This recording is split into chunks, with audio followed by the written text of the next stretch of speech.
Hi everyone, I'm Natalie Byrne. I'm an illustrator and I make videos about creativity on the internet. First off, I'd like to thank my Patreons for allowing me to make this kind of video. They suggested that I do a video on resilience and here we are. So, let's just get into it. What is resilience? I have defined resilience for myself as the ability to be okay even when things go badly, and feeling like you're in control of your emotions, to be able to bounce back from setbacks, and to find strength and feel mentally tough. That's what I think it is. So, fun fact. Life is really hard. Life is hard, no matter who you are, no matter where you come from. Yes, it's harder for some people than it is for others. But no matter who you are, you will be dealt with life's challenges, whether that's divorce, breakups, bullying, mental health issues, eating disorders, addiction, knowing someone that's battling addiction, money problems, miscarriages, it's just endless, right? So we will get knocked down at some point, and I'm definitely going to be coming at this topic from this perspective of a creative, someone who runs my own business. I think it's so important for me to build resilience so that if things happen in my personal life or if I get rejection in my business, I feel strong enough to get through it. But it's totally something that anyone can build on, anyone can develop, even if you feel like you're starting from zero. My journey to resilience has been a long and windy road. From the ages of about 11 to 21, I was really not okay. I dealt with a lot of self-harm, bulimia, deeply depressed. I was diagnosed with generalized anxiety disorder and panic attack disorder in my early 20s. I also dealt with gut issues, which is not great for mental health either. And I just always felt like I was at the mercy of my emotions, and that life just kept happening to me, and every tiny thing that would happen or every tiny bump in the road would send me into a little breakdown. Every breakup I had like a mini breakdown. I found it so hard to just get through life, and everything would knock me flat, and every time I'd reach an all-time low, something else would happen in my life, and it would just get worse and worse. But I got really interested in building my resilience in my 20s, and I feel like I'm in a really good place right now. So I wanted to share how I built up my resilience as a creative person. Not only have I had to build resilience in my personal life, but I've also had to build resilience in my professional life. In business and in creative work, it's very up and down. It's very uncertain, and you have to, I've learned how to feel okay through that is controlling my response and my reactions, and not letting little things like, projects being put on hold, or clients being late to pay you, which, obviously are really unfair things, but just not letting things really get me down, really not letting things get under my skin, and controlling my emotions and controlling my reactions to things.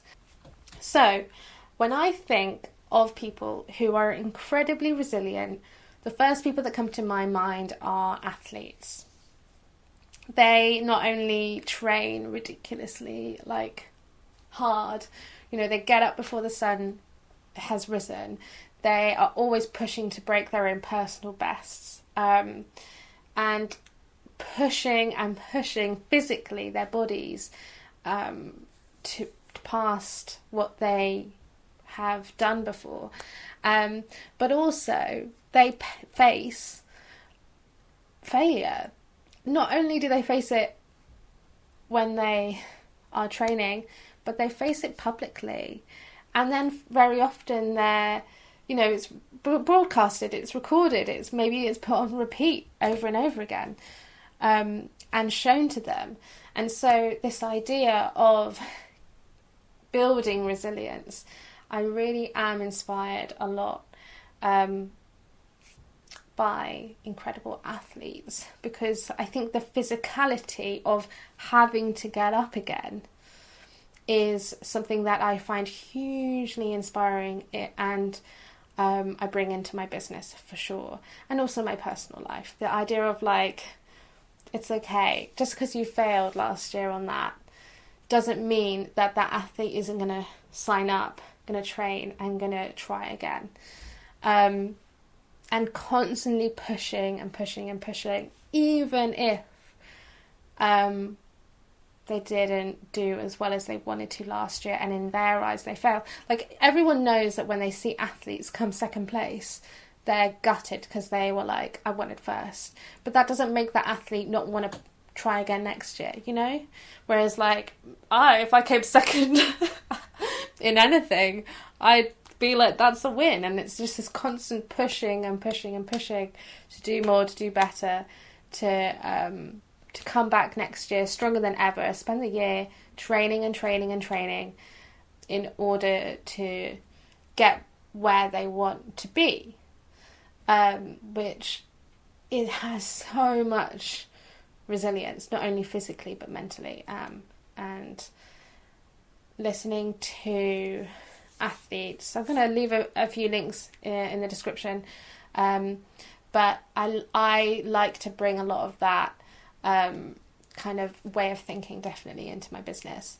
So here are my little tips that I have found that help me build resilience in my life and career.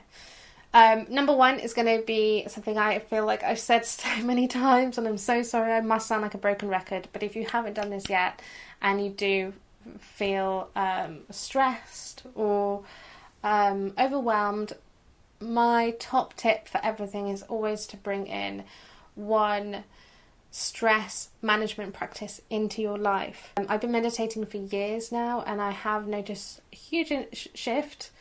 I'm very kind of aware of how I'm feeling and when emotions come up. And your stress management practice could be, going for a walk, going for a run, exercising, doing something you enjoy. It could be a bath, just bringing something into your life every single day that is managing your stress, rather than letting it build up and build up and build up. Tackling that every day, some type of stress management practice. Honestly, if you don't have one, that's the best tip that I could give you. Number two, viewing setbacks or failure as opportunities.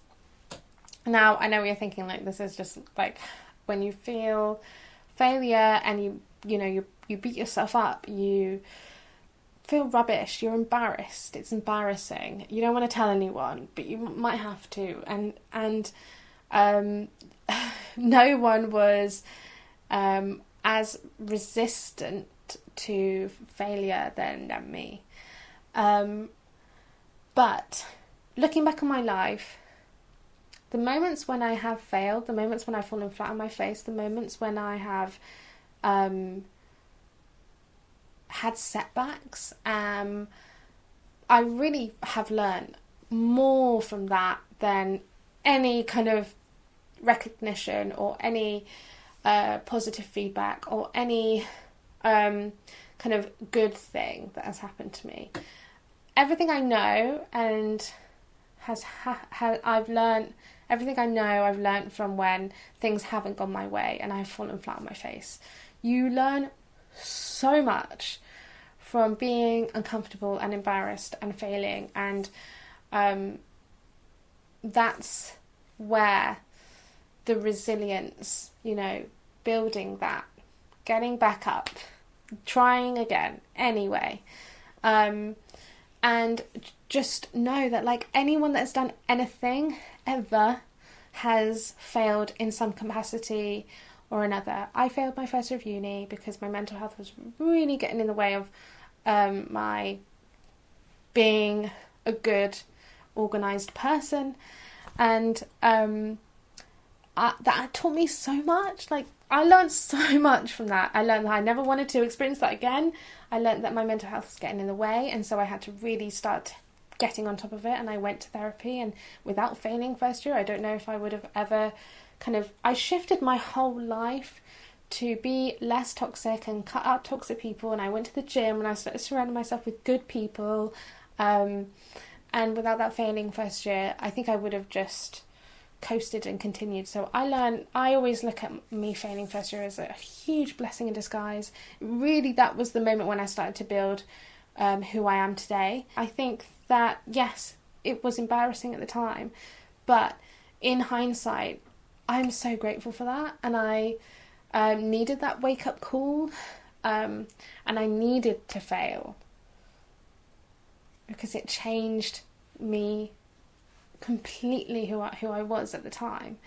And no like award, no like, you know, likes or comments have had an impact like that, of that importance to me, ever. And so looking at failure, looking at setbacks as opportunities, I know is like really hard, but looking at them in that way, that's how you build resilience. Because you're like, oh, I failed. Oh, I fall flat on my face. Okay, what can I learn from this? And how can I use this new information to move forward and become the person I want to be? Rather than playing the victim. Rather than, oh my God, you know, because I used to do this all the time. Why is my life so hard? Why is this happening to me? What did I do to deserve this thing that's happening to me? And I would just like sink and sink and sink, rather than when I failed first year, I was like, okay, I don't want to fail again. I need to cut out all these toxic people out of my life. I need to stop partying. I need to start tackling my mental health. I need to start being healthy. I need to go to the gym. I'm going to go to therapy. I'm going to surround myself with good people. I'm going to get a job in a bar where other people were being good with their money and not reckless. And yeah, I'm not embarrassed about it, because it really changed me for the better, and I think that that's awesome. So failure is good.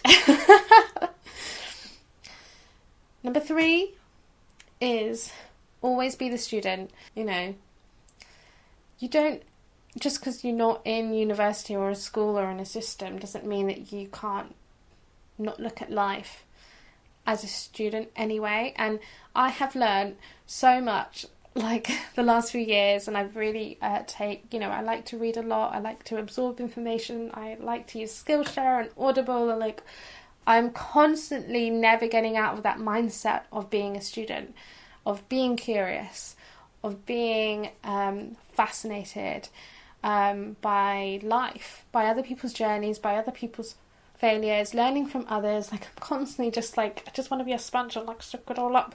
And I think that that's been a huge reason why I've been able to be resilient, because I don't come at things like, I know everything, la la la. And then I feel like I'm constantly learning, and I don't think I'll ever come out of that mindset. I'm always learning who I am, learning about the people around me, learning about life, learning about society. Like I never want to feel done. I always want to approach everything like a student would. And I think within that, one of the huge things in my life, which I've spoken about before, and I feel like loads of people have spoken about this, Angie J. Pizza talks about this, there's loads of podcasts that talk about this. It's Carol Dweck's, she is a doctor that talks about mindset, specifically the growth mindset versus the fixed mindset. I'm going to leave all the links below. If you're someone who has said to yourself at some point or another, things are just the way they are, I'm always going to be poor because my family's poor. I'm always going to be X because of the background I've had. I'm always going to struggle in love because of blah, blah, blah. If you're someone who really feels stuck and like things are always going to be the way they are, and nothing's going to change, definitely look into this mindset. And it's so interesting, and this has been a huge shift when I started to learn about this. I felt like I had limitless potential, and it's because I do. I always felt like I'm always going to, I always just felt like my life was limited because of the cards that had been dealt. And that's just a mindset. That isn't reality. Carol talks about the idea that that's a fixed mindset, and there's another mindset called the growth mindset. And the growth mindset is, it's like, if I work hard at this, I can improve. If I put time into my schedule to do this and work on this, I will get better. This idea that whatever happens, even if you're starting from here, if you work hard and you take time, you can grow in your skill set, and that thing can get better and better over time. And just by what we're thinking in our brain, it just controls so much of what we're doing. And I definitely have a working class background, so there's definitely a lot of issues with me and my internal kind of way that I think about money. It's definitely more of a fixed mindset, and I'm doing my best to like move it into the growth mindset. But I definitely used this way of thinking when it came to my business and creativity. Being able to, because I had guitar lessons when I was really young, and I was rubbish, and I was never the best in the class, and I was never enjoyed it that well because I was never that good. But I definitely got better just by practice and showing up for myself every week. I got better and better.